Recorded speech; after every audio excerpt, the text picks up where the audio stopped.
Bharat England జట్ల మధ్య జరుగుతున్న 5 మ్యాచ్ల టెస్ట్ సిరీస్ రసవత్తంగా మారింది భయ్యా. 3 టెస్టులు ముగియగా భారత్ ఒకదాంట్లో, ఇంగ్లాండ్ రెండిట్లో నెగ్గాయి. ప్రస్తుతం ఇంగ్లాండ్ ఆధిక్యంలో ఉంది. ఈ సిరీస్ను టీమిండియా సాధించాలంటే మిగిలిన 2 మ్యాచ్లో విజయాలు సాధించాల్సి ఉంది. ఇక జూలై 24 నుంచి మాంచెస్టర్లో 4వ టెస్ట్ జరగనుంది. ఈ మ్యాచ్ టీమిండియాకు అత్యంత కీలకంగా మారింది. సిరీస్లో నిలబడాలంటే ఈ మ్యాచ్లో టీమిండియా తప్పక నెగ్గాల్సిన పరిస్థితి. ఓడినా డ్రా చేసుకున్నా సిరీస్ గెలిచే అవకాశాలు కోల్పోతుంది. ఇక ఈ మ్యాచ్ కోసం టీమిండియా తుది జట్టులో ఒక మార్పు చేసే అవకాశం కూడా ఉంది. సో గత 3 టెస్టుల్లో అవకాశం ఇచ్చినా పెద్దగా రాణించని కరుణ్ నాయర్ను పక్కన పెట్టాలనే నిర్ణయాన్ని టీమిండియా మేనేజ్మెంట్ వచ్చినట్లు సమాచారం. 8 ఏళ్ల సుదీర్ఘ విరామం తర్వాత టీమిండియాలకు ఎంట్రీ ఇచ్చిన కరుణ్ నాయర్ 6 ఇన్నింగ్స్లో ఒక్కసారి కూడా అర్ధ సెంచరీ చేయలేకపోయాడు. అతడి అత్యధిక స్కోరు 40 పరుగులు మాత్రమే. ఈ క్రమంలో కరుణ్ నాయర్ను పక్కన పెట్టి వేరే వాళ్లకు అవకాశం ఇవ్వాలని టీమిండియా కోచ్ గంభీర్ భావిస్తున్నట్లు సమాచారం.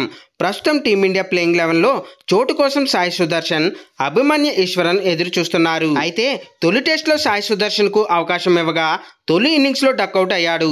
అయితే రెండో ఇన్నింగ్స్లో మాత్రం పర్వాలేదనిపించాడు. అనంతరం అతన్ని మిగిలిన 2 టెస్టుల నుంచి తప్పించారు. ఈ ఏడాది జరిగిన ఐపీఎల్లో సాయి సుదర్శన్ ఆరెంజ్ క్యాప్ హోల్డర్గా ఉన్నాడు. ఇక మరో ప్లేయర్ అభిమన్యు ఈశ్వరన్ గత కొన్నేళ్లుగా టీమిండియా ఏ జట్టుకు కెప్టెన్గా ఉంటున్నాడు. టీమిండియా ఆడే టెస్టులకు జట్టుకు ఎంపిక అవుతున్నాడు.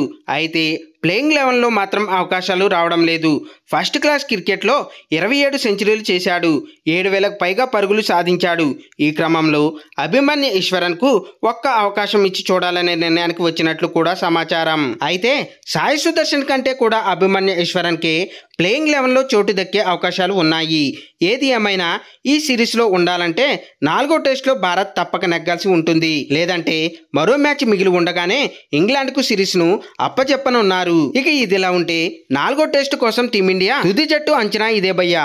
శుభ్మన్ గిల్ కెప్టెన్, కేఎల్ రాహుల్, యశస్వి జైస్వాల్, సాయి సుదర్శన్ లేదా అభిమన్యు ఈశ్వరన్, రిషబ్ పంత్, రవీంద్ర జడేజా, నితీష్ కుమార్ రెడ్డి, వాషింగ్టన్ సుందర్, బూమ్రా, సిరాజ్, ఆకాష్ దీప్.